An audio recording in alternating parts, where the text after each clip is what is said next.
Bye bye করে এসেছে, মানে মানিক সাহার কাছে চলে এসেছে। কংগ্রেস সিপিএম এক জায়গা ভোটিং, মানিক সাহার কাছে যে আমি বিজেপিতে চলে আসবো, আমি কংগ্রেস সিপিএম এক জায়গায়। কমিউনিস্টরা দেশের সঙ্গে ধোঁকা করে, মহিলাদের সঙ্গে ধোঁকা করে, নজবানদের সঙ্গে ধোঁকা করে, কৃষকদের সঙ্গে ধোঁকা করে, শ্রমিকদের সঙ্গে ধোঁকা করে। আর এই ধোঁকেবাজদের সবচেয়ে বড় ধোঁকাবাজ এই কংগ্রেস, রাহুল গান্ধীর কি নেতৃত্ববাদে আর এখানে পরিবার কংগ্রেস, এরা আজকে একত্রিত হয়েছে। আজকে এরা একত্রিত হয়েছে কি কারণে একত্রিত হয়েছে? মহিলাদের কল্যাণের জন্য, যুবাদের কল্যাণের জন্য? একদম না। কমিউনিস্ট নিজের অস্তিত্ব বাঁচানোর জন্য কংগ্রেসের সঙ্গে একত্রিত হয়েছে। কারণ কি? কমিউনিস্টের ঝাপ বন্ধ হয়ে গেছে মিত্র। আর কংগ্রেস পুরো দেশের মধ্যে সমাপ্ত হয়ে গেছে। নিজেদের পরিবারকে বাঁচানোর জন্য কংগ্রেস লড়াই করছে, আর কমিউনিস্ট নিজের পার্টির ক্যাডার বাঁচানোর জন্য লড়াই করছে। আর দেশের মানুষের জন্য যদি কেউ লড়াই করে, দেশের যুবকদের জন্য কেউ লড়াই করে, দেশের মহিলাদের জন্য যদি কেউ লড়াই করে, তো ভারতীয় জনতা পার্টি নরেন্দ্র ভাই মোদী করে, ভারতীয় জনতা পার্টির কার্যকর্তা করে বেরিয়েছে। মাননীয় প্রধানমন্ত্রী শুধু মহিলাদের জন্য বলেন না, ত্রিপুরাতে বড় মাত্রায় প্রধানমন্ত্রী আবাস যোজনার ঘর এসছে। আমাদের 6 বছরে আমি আর মানিকবাবু মিলে, আজকের মুখ্যমন্ত্রী দুইজনে মিলে 6 বছরের মধ্যে 4,10,000 ঘর দিয়েছি। তার মধ্যে 69-70% ঘর ত্রিপুরাতে মহিলার নামে দেওয়া হয়েছে। মিত্র, ত্রিপুরাতে 4,10,000 ঘরের সেন্সাস আমরা 6 বছরে এনেছি। আর কংগ্রেস আর কংগ্রেস তো সত্তাতে ছিল না। কমিউনিস্ট 25 বছর লাগাতার টানা সরকার, 4 বারের মুখ্যমন্ত্রী 48,000 ঘর এনে ত্রিপুরাতে দিয়েছে, তার বেশি দিতে পারেনি মেরে মিত্র। আজকে মহিলাদের জন্য 33% সরকারি চাকরিতে রিজার্ভেশন ভারতীয় জনতা পার্টি করে দিয়েছে। আমি যদি বলি, এই কমিউনিস্টরা 25 বছর টানা সরকার, তার আগে 10 বছরের সরকার, আর এই তো কুল মিলিয়ে 35 বছরের সরকার ছিল কমিউনিস্টরা। এরা মহিলাদের জন্য কি করেছে? ত্রিপুরাতে কমিউনিস্টের জিতেন বাবু বলো তো, আপনি কমিউনিস্টের জন্য কি করেছেন? মানিক সরকার বলো তো, মহিলাদের জন্য কি করেছেন? একটা উদাহরণ আছে? কোন উদাহরণ নাই। উদাহরণ আছে মহিলাদের উপরে নির্যাতন, মহিলাদেরকে রেপ করা, মহিলাদেরকে ঘর থেকে তুলে নেওয়া। সেই অত্যাচার গুলো কমিউনিস্টের ক্যাডাররা গ্রামে গ্রামে ঘুরে সেই অত্যাচার গুলো মহিলাদের উপর করতে নিযুক্ত।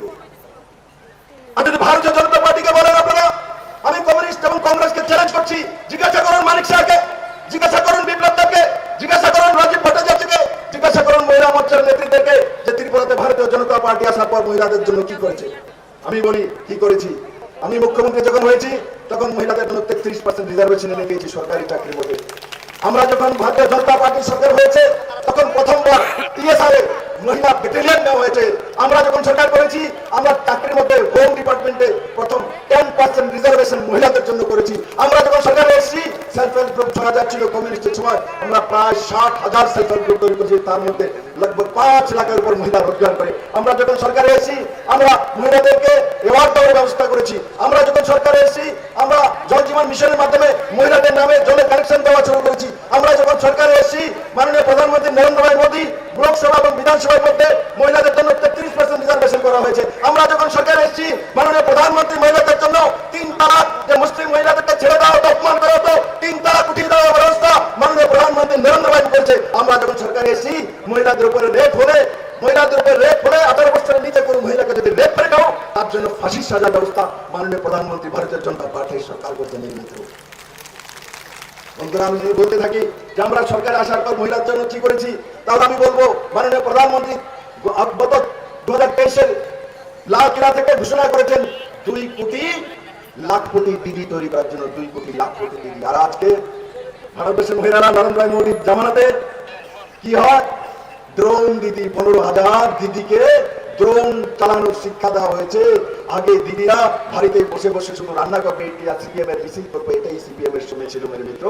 আর নরেন্দ্র ভাই মোদী ভারতীয় জনতা পার্টির সময় মহিলারা ড্রোন উড়াবেন উপরে গিয়ে। আর ড্রোন কে চালাবেন? এসএসজি গ্রুপের মহিলারা, গ্রামের কোনো ইঞ্জিনিয়ার নয়, কোনো ডাক্তার নয়, আমার গ্রামের মহিলারা উঠাবেন ড্রোন দিদি। নরেন্দ্র ভাই মোদীর সময় মহিলারা আসমানে উঠতে থাকে। মহিলাদেরকে ভারতবর্ষের রাষ্ট্রপতি বানানো হয়েছে দ্রৌপদী মুর্মুজিকে, মাননীয় প্রধানমন্ত্রী নরেন্দ্র ভাই মহিলাদের জন্য করে। ভারতবর্ষের বিত্তমন্ত্রী এই প্রথমবার ভারতবর্ষের ইতিহাসে প্রথমবার অর্থমন্ত্রী বানানো হয়েছে নির্মলা সীতারামনজিকে মহিলা বানানো হয়েছে। 12 জন মন্ত্রী মহিলা বানানো হয়েছে। সবচেয়ে বেশি মহিলা এমপি ভারতীয় জনতা পার্টিতে, সবচেয়ে বেশি মহিলা এমএলএ ভারতীয় জনতা পার্টির মধ্যে, ভারতীয় জনতা পার্টির মধ্যে সবচেয়ে বেশি কর্পোরেটর ভারতীয় জনতা পার্টির মধ্যে, সবচেয়ে বেশি পঞ্চায়েতের প্রধান মহিলা ভারতীয় জনতা পার্টির মধ্যে। মিত্র, ভারতীয় ভারতীয় জনতা পার্টি যা বলে তা করেনি।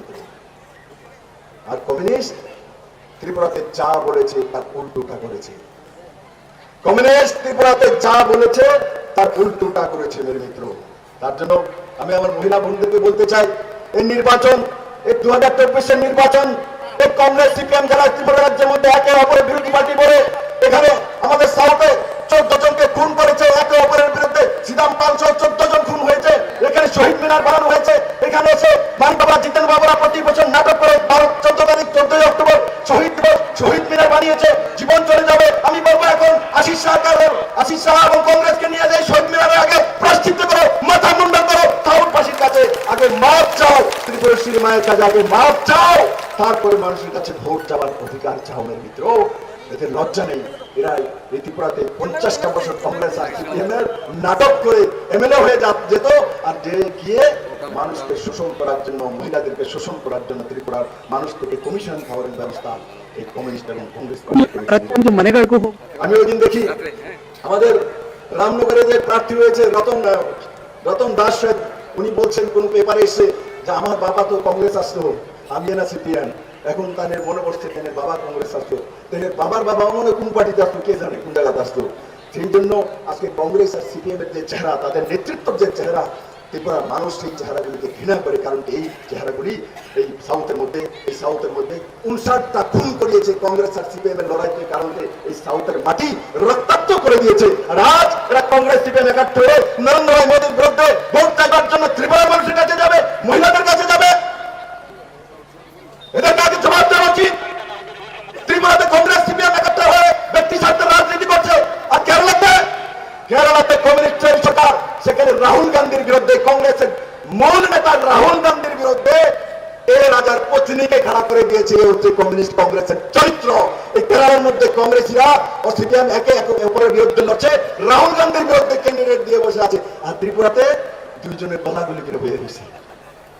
এবার বুঝাবে জিতেন বাবু বলে ত্রিপুরাতে নীরব বিপ্লব হবে। এবার জিতেন বাবু আপনি আগেই বুঝে গেছেন যে এবার ত্রিপুরাতে নীরব বিপ্লব হবে, প্রার্থীরাও বিপ্লব দেব, আর আপনি বুঝে গেছেন যে এবার নীরব বিপ্লব হবে। ত্রিপুরা মহিলারা আপনাদেরকে ছাড়বে না, ত্রিপুরা যুবারা আপনাদেরকে ছাড়বে না। যে বাড়িগুলি আপনারা লুণ্ঠন করেছেন, আগ লাগিয়েছেন, খুন করেছেন, যে মহিলাকে বিধবা বানিয়েছেন, সেই মহিলার অভিশাপ আপনাদেরকে ছাড়বে না। জিতেন বাবু, আশিস বাবু আপনাদেরকে ছাড়বে না সেই অভিশাপ। এই অভিশাপে আপনারা ধ্বংস হয়ে যাবেন। এই ত্রিপুরা রাজ্যের মধ্যে আশিক দাঙ্গা থেকে নিয়ে 2005 পর্যন্ত ইনসার্জেন্সির ঘটনা এটিএফ এরাই তৈরি করেছিল, এরাই তার পেছনে ছিল মেরে মিত্র। তার জন্য আমি বিলিনাবাসীকে এবং সাউথবাসীকে বলতে চাই, আপনারা প্রতিবাদী মানুষ, আপনারা প্রতিবাদ করতে জানেন। এই সাউথ থেকে মোদী লেহার উঠতে হবে। আর একটি ভোট নয়, রাজীব দা বলছেন জামানত দাম, রাজীব দা এদেরকে ভোট তৈরি দেবে না কোনো ত্রিপুরাবাসী। এদেরকে চিনে রাখুন। এরা আসলে এদেরকে জিজ্ঞাসা করা, আগে শহীদ মিনারের বিষয়ে জিজ্ঞাসা করবেন, এরা আসলে আশিক দাঙ্গার বিষয়ে জিজ্ঞাসা করুন, এরা আসলে সাউথে যে 59টি খুন হয়েছে সেই বিষয়ে জিজ্ঞাসা করুন। এই খুনগুলি কেন হয়েছে বাদল বাবুকে জিজ্ঞাসা করুন। এত খুন কেন হলো সাউথের মাটিতে, কেন সাউথের মাটি লাল হলো, তার জবাব কে দেবে মেরে মিত্র। তাই আমি মহিলা মোর্চারে এই সমস্ত মহিলা বোনদেরকে বলতে চাইবো, এই নির্বাচনে 2024 নির্বাচনে সমস্ত মহিলারা বেরিয়ে এসে নরেন্দ্র ভাই মোদীর নেতৃত্বে 2024 নির্বাচন, সেই নির্বাচনে ত্রিপুরার মহিলারা রেকর্ড করতে হবে, রেকর্ড করে 100% ভোটিং করে নরেন্দ্র ভাই মোদীকে 3বার ভারতের প্রধানমন্ত্রী বানাবে, এটা আমি আশা করি। আর আমি সমস্ত মহিলাদেরকে হাত উপরে তুলুন, হাত উপরে। সমস্ত মহিলারা, পুরুষরা তুলতে পারেন, আমি মিমি দিদিরা আর আমি রাজীব ভট্টাচার্য না, আপনারা তুলতে পারেন। বাইরে যারা আছেন হাত তুলুন, কোন অসুবিধা নেই, হাত তুলুন। আমি সিপিএম এ ভোট দেওয়ার জন্য বলবো না, বলুন ভারত মাতা কি, ভারত মাতা কি, নরেন্দ্র ভাই মোদী কি, জেপি নড্ডা কি, রাজীব ভট্টাচার্য কি, ডক্টর মানিক শাহ কি, তিরুনিয়া মন্ডল কি, মহিলা মোর্চা কি,